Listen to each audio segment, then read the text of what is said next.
So what I'm going to talk about today is Syria's war against the terrorists and the myth of moderate rebels that is constantly perpetuated. You're going to hear a lot of things that probably differ starkly from what you will routinely hear in the mainstream media.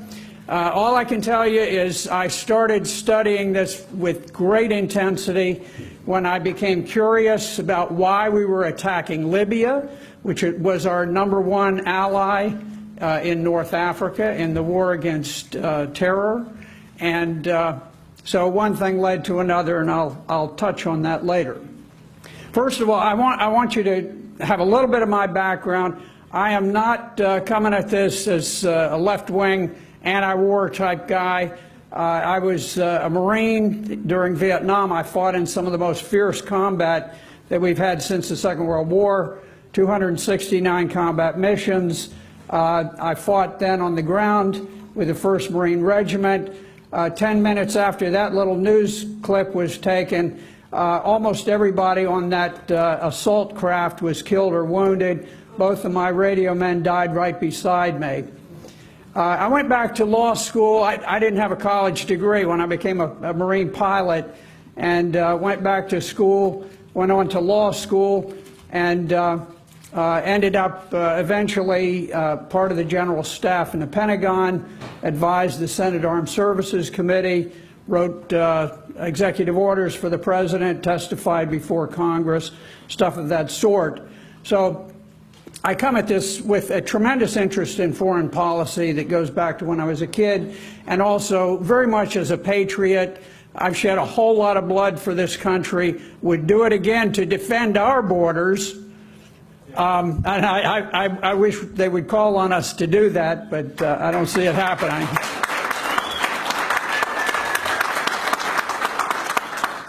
I want to start with Syria. I want you to have a little framework for what Syria was before this war began. Before the war, Syria was the safest country in the Arab world, and frankly, it was one of the safest countries on the entire planet. It had enjoyed 40 years of peace with Israel. They had had a long time occupation of Lebanon, but under President Bashar al-Assad, they withdrew their troops, and they were at total peace with every nation. This was the Arab country with the greatest women's rights. I tell you, a woman in Syria, she could get whatever education she wanted, she could travel where she wanted, she got equal pay for equal work. Hillary Clinton ought to like that, but apparently not, because she was willing to tear the country to pieces over it. Interestingly, they had total religious freedom. And when I went back there in April, I got to tell you, I grew up, I'm old enough to where I grew up when we really had religious freedom in the United States. And I had to go to Syria to experience and to remember what it was like when you could actually practice Christianity openly and freely and without government interference. I spent a couple of hours towards the end of my visit with Bashar al-Assad. Very interesting guy.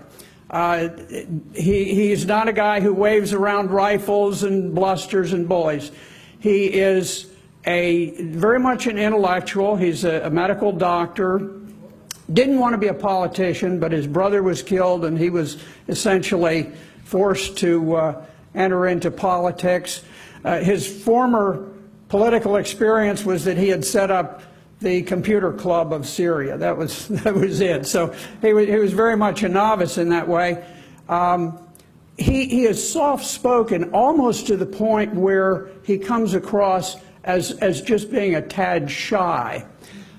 His wife, on the other hand, who joined us for much of the meeting, Asma al-Assad, she was raised in London, very westernized, very modern, wears very little adornment, very plain. They do not have the imperial presidency that we're accustomed to in the United States and in much of the West.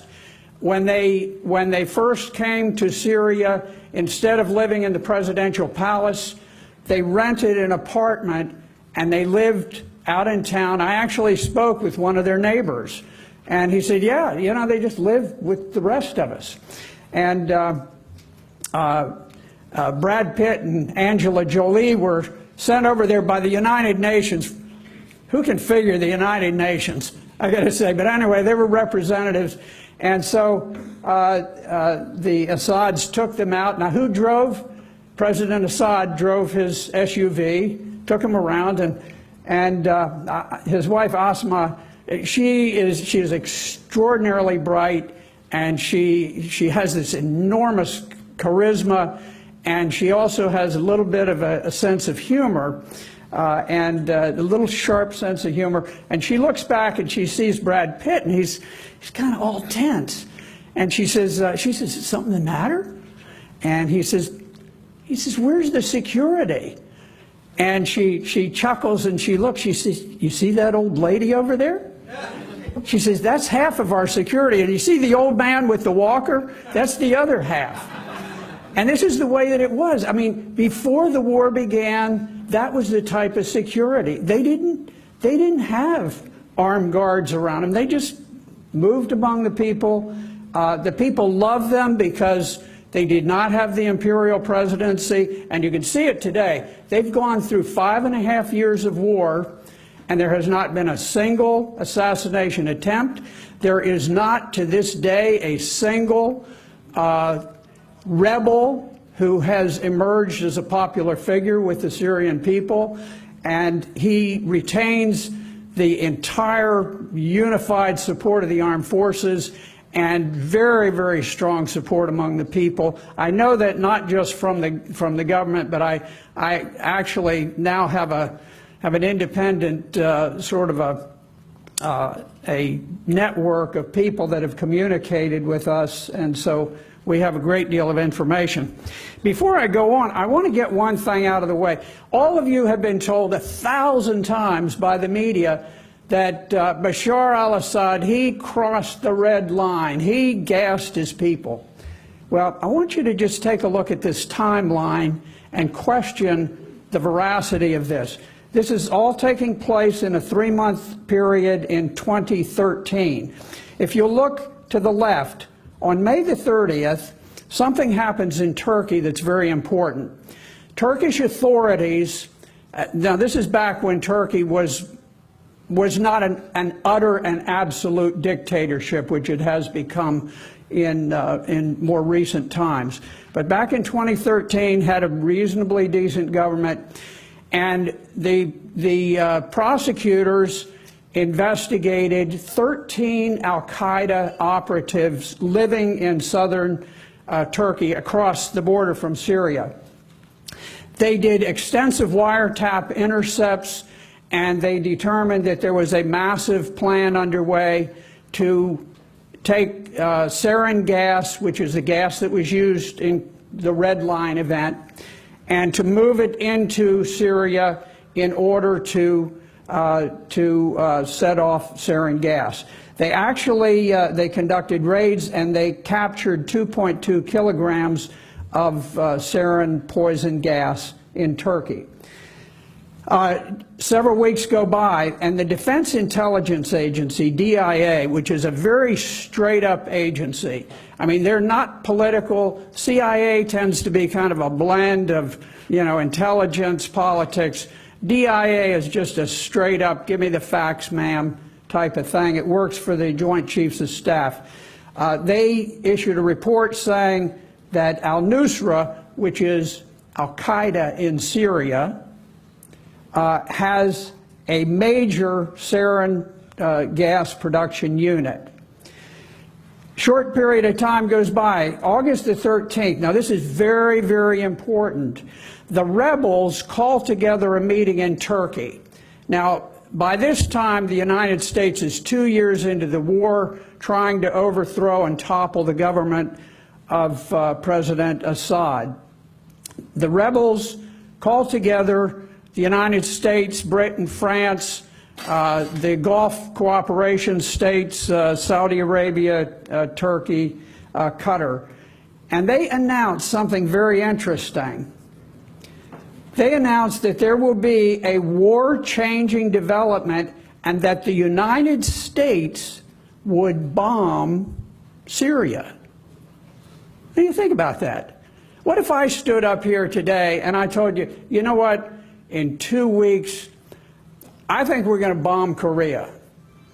You'd all say, right, big deal.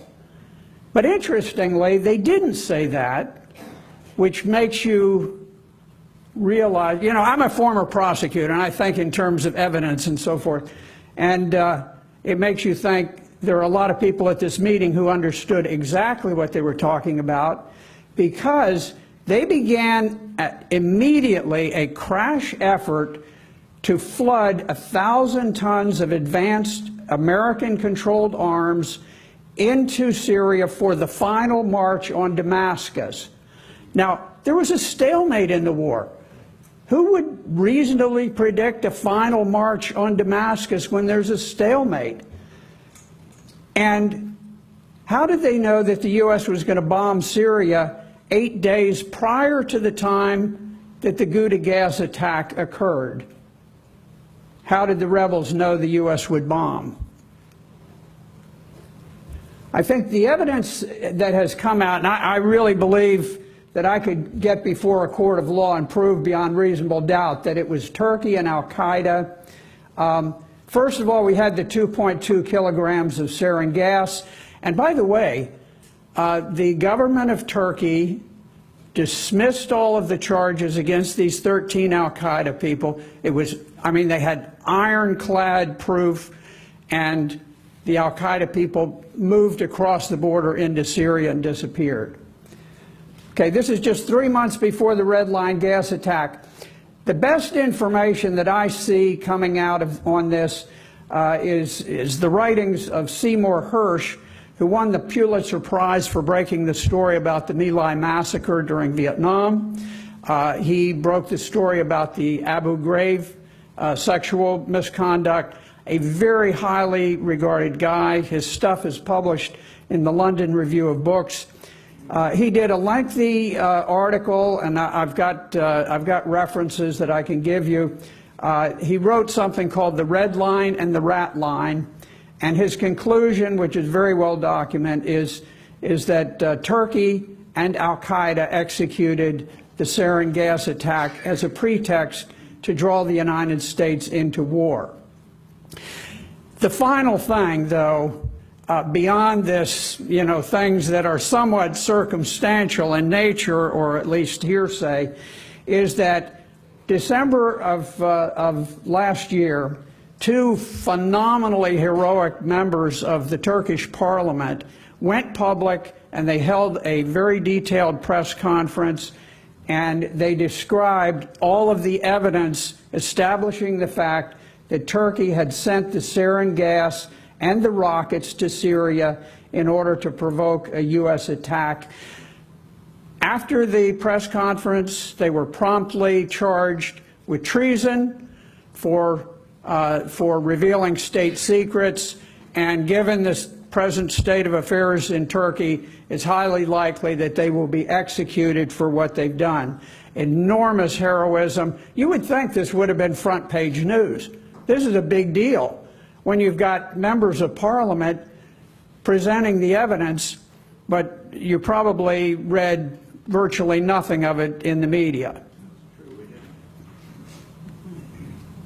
Okay, here, now you've all been told, okay, the Syrian war started because there was this Arab Spring. Somebody in Tunisia committed suicide, and then the whole world exploded and everybody wanted democracy.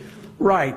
There's an old saying in politics, nothing ever happens in politics. Nothing just happens. And so I suspect there were a whole lot of people behind the Arab Spring. But look at this. In 2001, now let me back up. The Arab Spring is in 2011. So this is 10 years earlier. In 2001, the Pentagon started war planning. How do we know it? We know it because General Wesley Clark, formerly Supreme Allied Commander Europe, has extensive discussions. You can see the videos on YouTube in which he describes how right after 9/11 he goes to the Pentagon a couple of times.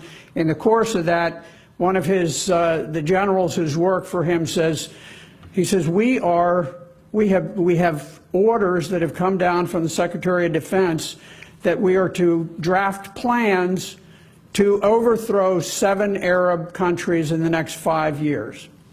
Now, none of those countries, I will tell you, had taken any hostile actions towards the United States.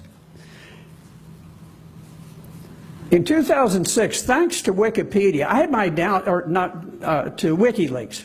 I had my doubts about the whole WikiLeaks thing, and then I started reading what they were dumping, and I thought, boy, I'll tell you what, this is stuff the American people have got to know. There is a document that was released, and it was drafted in the U.S. Embassy in Damascus, Syria, by the Chargé d'Affaires. We didn't have an ambassador at the time, so he was the top guy. And it details plans for overthrowing Syria. Now remember, there were no demonstrations. There was no uprising. People were prosperous. People were happy. People were ecstatic about President Assad and his wife. We draft plans. Now, 2 things in particular I'll point out. One was they said, look, we've got a problem because there's an enormous amount of foreign direct investment pouring into Syria.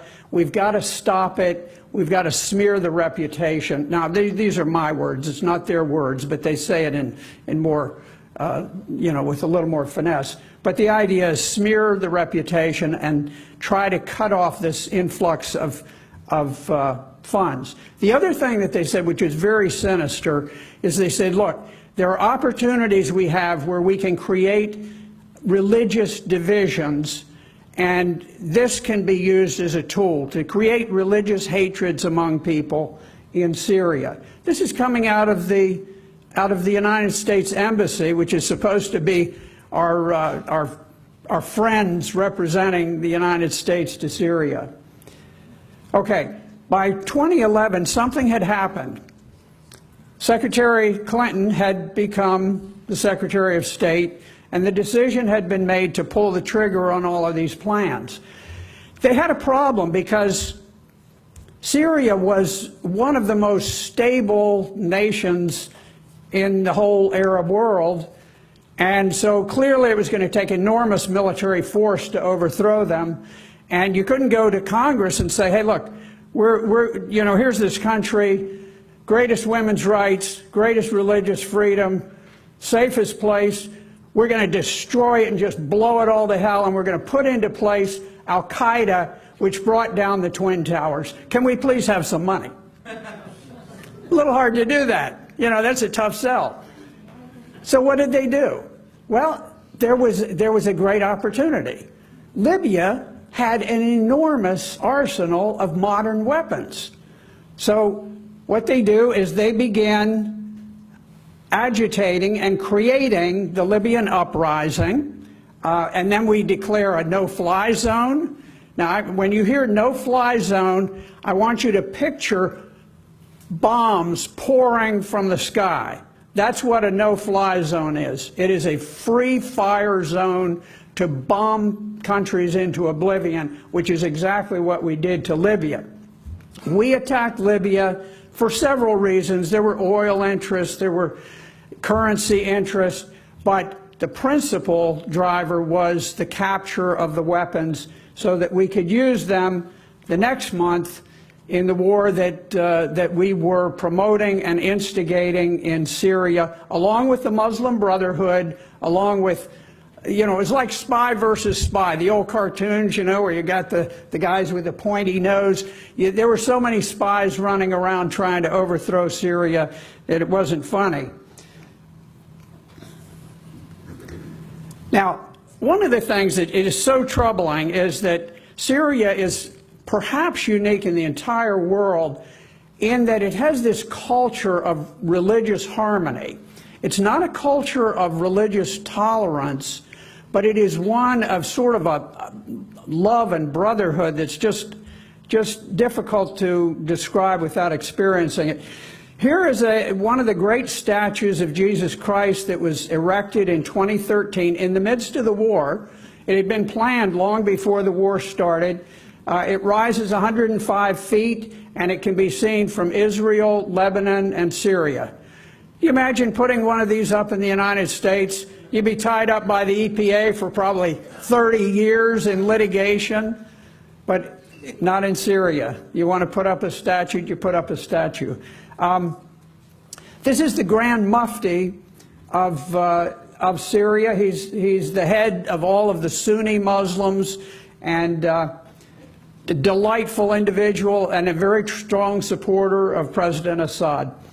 During our discussions, he commented to me, now Syria is a country with a population of 23 million, and he says, we Syrians are 23 million Christians. And I thought that was interesting. And mother's name was Miriam, Mary, the mother of Jesus. And so then I spoke with the patriarch, the Christian patriarch of Syria and the East. Here he's giving me an Aramaic Bible, because Aramaic is the language spoken by Jesus Christ. There are still many villages in Syria that speak the original tongue of Jesus Christ. And so he presented that to me. And in the course of that, we were just talking, and he says, you know, he said, we Syrians are 23 million Muslims. And I chuckled. I said, oh, I said your counterpart said the mirror reflection of that, and told me about his mother having the name Miriam.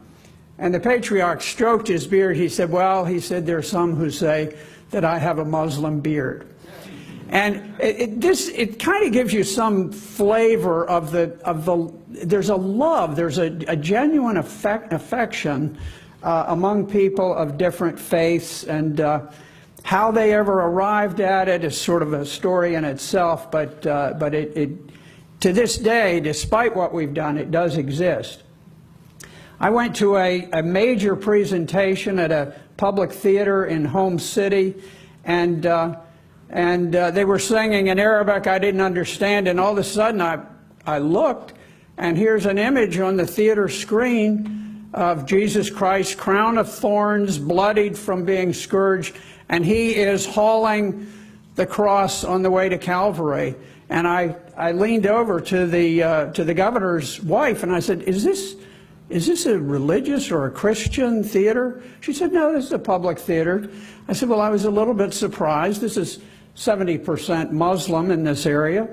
I said, a little surprised to see Jesus Christ there, you know, with the, and this was on Palm Sunday. And she said, oh, she said, this is just the way we are. And she said, I know many of the members of the choir. She said, many of them are Muslims. And they're singing about the death, burial, resurrection of Jesus Christ. And it is that kind of thing. And it goes in both directions. You know, with the Christians, they join in with Muslim celebrations also. This was one of the most stunning things. On the very last day, I gave an extensive interview with Sana TV, which is sort of like their Fox News or whatever, CNN. And on the way, I'm pressing the flesh with the reporters, and I look over, and here's a Christmas tree. Now again, this is 70% Muslim. I said, what is this? They said, this is the martyr's Christmas tree. And then they pointed out, they said, you see the photos of the 7 there? Yes. Those are reporters from Sana who died reporting on the war. And I just reflected on it. Clearly Christian, you know, it had a star on the top, and you know it's Christian because it's got the Grinch, the Christmas Grinch. So you know it's a genuine Christmas tree. So anyway, but I'm looking and I'm thinking 70% of these are Muslims, probably, in all probability. And they're being honored by the Christians by putting them on a Christian Christmas tree. And, you know, Can you imagine doing that in NPR? If you did that, you'd have people running up and ripping them down. They'd be cursing Jesus, and then ACLU would come in, and before long there'd be some federal judge, and he'd be thundering from the bench about what an outrage it is that Christian symbols were being shown in public. Not in Syria. In Syria, there is truly freedom of religion that we lost back in the 50s. Let's look at the cause of the war in Syria, and they are really rather complex, but the first I'll point out, this was not a domestic uprising. The intelligence agencies used the same techniques they used in Libya to bring down Libya, where there were covert actors under the guidance of Al-Qaeda and the Muslim Brotherhood, and they'd put snipers up. There'd be a legitimate demonstration, a real demonstration, and the next thing, the sniper would shoot a policeman, then he'd shoot a demonstrator, then a policeman, then a demonstrator. It's the oldest trick in the book. It's been done. It was probably done 1,000 years ago, and it's certainly done now. So it was not a domestic uprising. And I spoke to a number of people who surprisingly told me I was a demonstrator. And one of them stood out in particular. He said, my uncle was the organizer of all demonstrators in this city. And he said the first week we just came out and we were protesting for reforms. Well, many of us have been demonstrators here. We weren't trying to bring down the government. And he said then after about a week they started bringing Al-Qaeda flags. And we said, get rid of them. And then a week later, they started bringing automatic weapons. And in Syria, you didn't just go down to the drugstore and buy a machine gun. So they were coming in from across the Turkish border. And then he said the third week, they began proselytizing religious hatred, which is never done in Syria. But it was coming out of the Muslim Brotherhood and various groups, the Al-Qaeda and so forth. So it was not a domestic uprising. It was inspired by foreign intelligence agencies, but there were reasons behind it. Saudi Arabia had tried for years and years to run an oil pipeline across Syria without success. They've been denied permission. Finally, Qatar, which is essentially sand dunes with gas wells, asked permission to run a gas line across Syria. They were denied, and almost immediately at that time began pushing huge amounts of money into funding rebels, recruiting people from all around the world to come in as mercenaries to fight in Syria. The other thing really goes back to our time in Afghanistan when we began to weaponize religion. We discovered that you could inspire people with Islam to go out and to fight to the death. And I spoke recently with a very, very senior Pakistani military official, and he said, he said at the beginning of the Mujahideen, he said, there just weren't enough in order to overwhelm the Soviet Union. And so the CIA, Pakistan, and Saudi Arabia came together to establish the madrasas in Pakistan. And they were the ones who took ordinary Islam and converted it to the Saudi version, which is Wahhabism, which takes you back to the 7th century. It is vile, it is violent, it is vicious, and it is a danger to the entire world order. And this particular officer said, this is just, it has become a destabilizing force in Pakistan ever since. So the weaponization of religion, you could almost explain why we did it in Afghanistan, but there was no excuse. Even if there was an excuse, then there was no excuse. By then we knew. We had trained Osama bin Laden in Afghanistan. We had created Al-Qaeda in Afghanistan. We should have known, hey, this is dangerous, cut it off. But we had opened Pandora's box. Now, here are the competing gas lines and oil lines. This is the one out of Qatar, going across Syria into Turkey. Iran had a competing one. Neither of those have been built because of the war. I mentioned before, Seymour Hersh wrote this tremendous article, The Red Line and the Rat Line. The red line, of course, was this gas attack in Damascus and all the background on it. The rat line was an arms supply route that we established to take Libyan weapons and get them into Syria. And the way that we did it is aircraft came from Qatar, which has a large air fleet. They went into Libya, and this is even before Gaddafi had fallen. The Turks had been given control of an airfield by NATO, and they were loaded with captured weapons from Libya, and those were transported to Turkey, and from there they went into Syria, where they fueled a revolution, and also not only weapons poured in, but mercenaries who were paid by Qatar and Saudi Arabia. And they had just zillions of dollars. And it might interest you to know that the greatest number of ISIS mercenaries come from Tunisia, where the Arab Spring began. So it's kind of interesting how things go around and come around. Now, here's something very interesting. The Pentagon, the Joint Chiefs of Staff, became terribly alarmed by the strategic implications of overthrowing Syria. And they tasked the Defense Intelligence Agency with doing a very in-depth study and rendering specific findings. DIA rendered findings in 2013, and they're really eye-opening. And this is why I like the fact that there are leaks, there are people that tell journalists things, and I also like WikiLeaks because they peel the layers from the onion.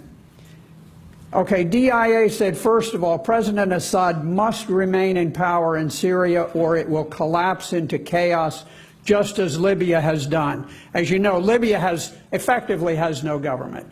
It's simply a pile of rubble.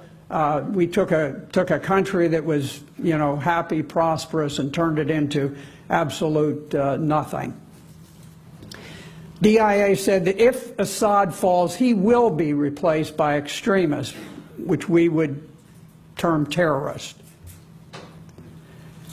The CIA had set up this rat line that moved weapons from Libya into Turkey and then across the border into Syria.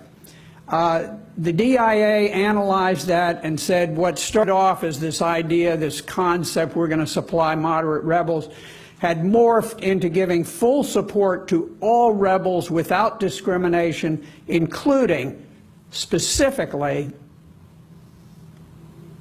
Al-Qaeda, which brought down the Twin Towers, and ISIS, our friends ISIS, which put people in cages and submerged them in vats of acid, which burn people alive in cages, which behead people, which operate today slave markets with printed price lists where they sell captured women.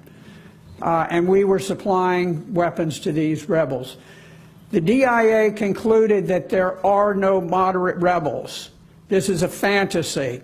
Now, not to say that they're somewhere in this vast army of rebels, I mean, tens and tens of thousands, that there isn't somebody who said, hey, I'd kind of like to have democracy. Now, he's probably saying it under his breath because his head's going to come off if he says it publicly. There are, for all practical purposes, no moderate rebels. And they concluded that the United States was arming extremists. General Michael Flynn was the director of the DIA at the time, a very heroic guy, and he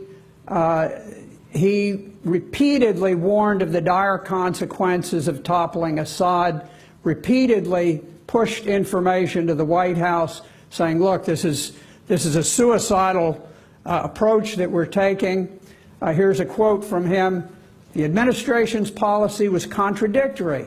They wanted Assad to go, but the opposition was dominated by extremists. I do not believe that anybody within the White House gave a hoot who took over Syria. They were committed. They had committed to Saudi Arabia that they were going to bring them down, and they didn't care who took their place. Here's an interesting thing, and I'll show you a couple of slides about Palmyra later, because I did go out to Palmyra, which had been recently captured from ISIS by the Syrian army with air support from the Russians. You know, the United States formed this vast coalition, 67 countries. They had hundreds of jets stationed all over the place. Where was the U.S.-led coalition when ISIS attacked Palmyra? Palmyra is an interesting place. Now, here we are standing on the ridge line where ISIS made its final stand, and the generals are explaining to me how they made the attack. I got to tell you what, I have been in a lot of attacks. I would not have wanted to go up these barren slopes where there's not a speck of cover, and with the enemy firing down on you, and they held a great castle up at the top. The deputy commanding general of the Syrian forces personally led the attack, and he died at the foot of the castle. I wonder, in today's military, how many of our generals would personally lead the attack in the face of almost certain death up a barren ridge line where he's got to run up there like a half a mile through enemy fire. I just wonder. I think we would have done it back during the Reagan era, but I'm not so sure with what's happened to the military since then. This is Palmyra, and I'm looking out on the ruins when ISIS took over. They began blowing down antiquities. Palmyra was a UNESCO World Heritage Site. 4,000 years of human civilization that was recorded there, just one of the greatest sites on earth.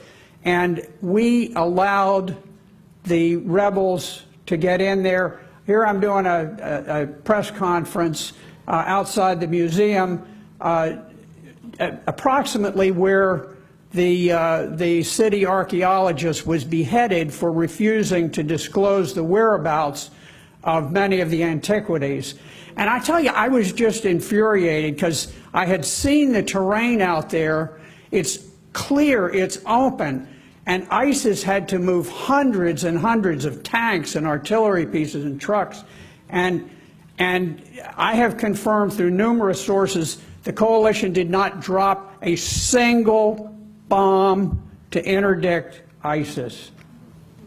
They had them right out in the open. World Heritage Site, one of the greatest, most precious things on earth, tanks and trucks flooding, and 100 miles. They had to travel 100 miles in the wide open. And this is not sand dunes where you have wind, dust storms. This is rocky terrain. And so they clearly had visibility of them. They could have destroyed a huge portion of ISIS, and they obviously had orders to stand down, which we've seen before. Coalition didn't drop a single bomb, deliberately allowed ISIS to seize Palmyra, and I'm confident the reason for it is, if you look at the map, from ISIS-held territory to Palmyra is midway to Damascus, and I think we were willing to submit all of the people of Syria to the ravages and the murder and the terror of ISIS in order to bring down the government. Thank you very much, Saudi Arabia. They have the greatest lobbyist in the world. His name is Mr. Green. When Mr. Green shows up, politicians jump. Another thing, the United States went for years with this coalition. ISIS was running 2,000 oil tankers, and they were capturing plundered Syrian oil. running it right across the border on superhighways into Turkey. Turkey made a fortune from it. ISIS made a fortune from it. Here you see a line. You don't think that we could discover that with our satellite technology? Look at that. Okay? I could fly over in a Piper Cub and say, hey, wait a minute, look at this. When the Russians went in, within the first 2 weeks, they went in, they wiped out 500 of these tankers within 2 days. We sent somebody out, a press spokesman, he said, oh, wait a minute, the United States bombed them. And of course, nobody believed that. They said, yeah, right. So the next day they came out, they said, oh, okay, well, they bombed them, but they didn't knock out nearly as many as they claimed. Yeah, right. Okay, by now their credibility is zero. I spoke with Syrian intelligence. I found their intelligence very reasonable. They said by now they have knocked out approximately 1,500 of the 2,000. The proof of this is the fact that ISIS had to cut their salaries in half. So, current war status, most Syrians are under government protection. The Damascus front is collapsing. The terrorists are falling apart. ISIS is retreating. And Turkey has now launched a cross-border invasion into Syria to crush the Kurds, who were our allies. Remember, we had embedded troops with the Kurds. Now we took those, we embedded them with the Turks to kill the Kurds. Smart. You know, America is a great ally. The major battle is in Al-Qaeda, against Al-Qaeda in Aleppo. You would never know it. You would think that in that Aleppo pocket we are fighting against children, but there is a great Al-Qaeda army that is trapped in Aleppo. This will just give you an idea of the geography. Up on the north, you can see where ISIS funnels its weapons through the Aleppo gap. The green part is controlled by the Kurds. Gray is controlled by ISIS. And anyway, about 80% of the 75–80% of the people are under government control. But a huge battle is underway for Aleppo, which is the industrial heartland of Syria. For many years, the rebels, they had taken over this portion of the city. The government could not retake it. They had an Al-Qaeda supply line into this Aleppo area. And finally, the Syrian forces pinched it off. They broke the supply line. They created the Aleppo pocket. In response, Al-Qaeda forces inside attacked towards the south and forces attacked northward. There were approximately 40,000 troops involved in this battle. In a single battle, now this is the entire thing is a campaign, but in one battle, the Al-Qaeda forces inside the Aleppo pocket committed 95 battle tanks and thousands of troops. Some say 8,000 to 10,000 fighters in that. You didn't read about it. You read about a little boy who got dust on his face who's sitting in a bus. 95 battle tanks? This is one of the larger armored engagements in recent history, totally censored from the media. And yet, now, they temporarily managed to break through the bottom part of the cordon. Syrian army has fought through and now recovered it. And now Al-Qaeda inside the pocket has expended much of its armored force. And there's a tremendous battle to seize that last part. Now, I just want to end by this portion. Question is, who is going to win the war in Syria? Syria is of phenomenal importance. It is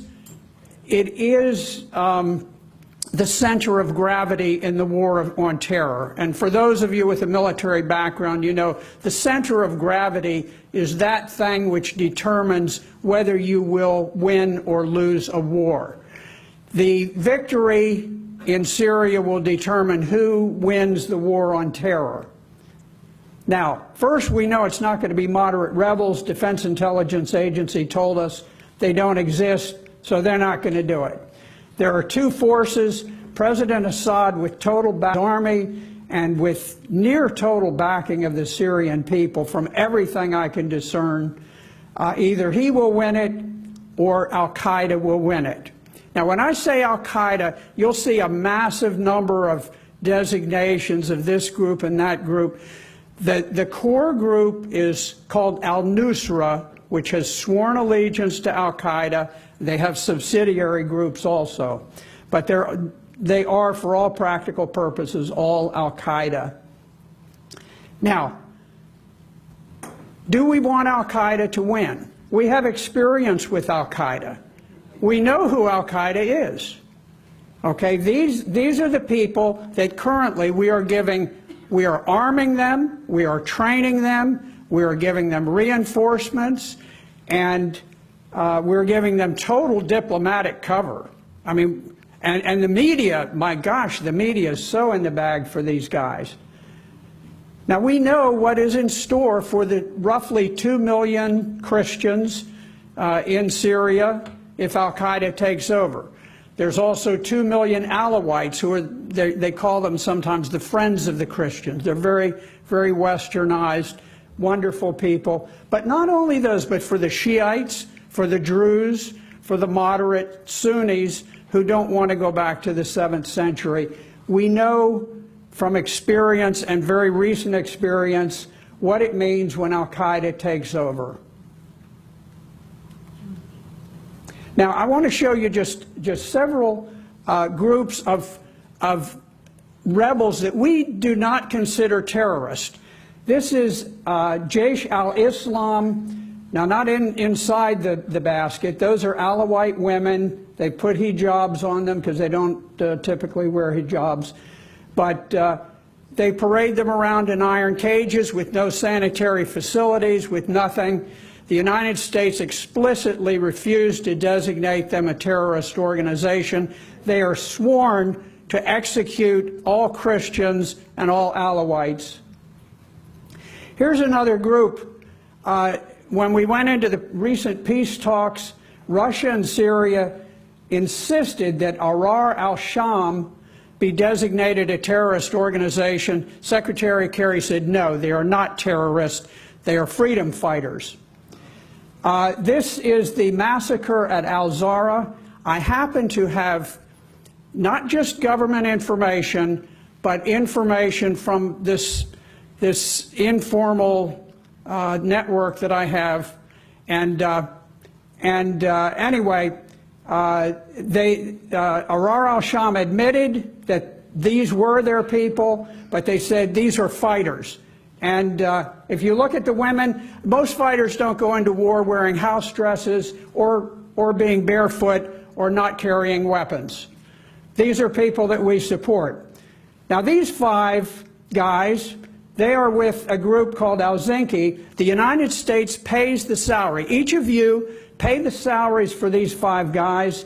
The little boy that you see there was kidnapped from a hospital. He's a Palestinian refugee. You can actually see the IV hanging from his arm. He was being treated for a serious blood disease. Minutes after this, they drove him to the center of Aleppo. They slammed his face down on the bed of the pickup truck. They sawed his head off with a knife. They waved it in front of the crowd, yelling, Allah Akbar, Allah Akbar. We are still, to this day, paying them, training them, supplying them with weapons. This is Al-Zinki. Thank you very much, Uncle Sam. Barack Obama and Hillary Clinton, who started this whole mess. People ask me, they say, you know, you don't have any relatives in Syria, you don't have, you know, why are you so passionate about this thing?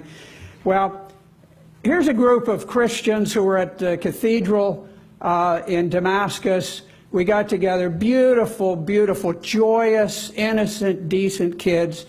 And when I think about this, I think, you know, if we do not turn around American policy, the boys that you see are going to be dead within 2 years. And the girls, we know what happens to women under the rebels, the ISIS, the Al-Qaeda. Here are 19 Yazidis who refuse to be gang raped, and they are about to be sent out and burned alive, and that's what happened to them. So we desperately need to change American policy. I think we need a change of regime in Washington to do it, and so I thank you very much. You certainly, thank you.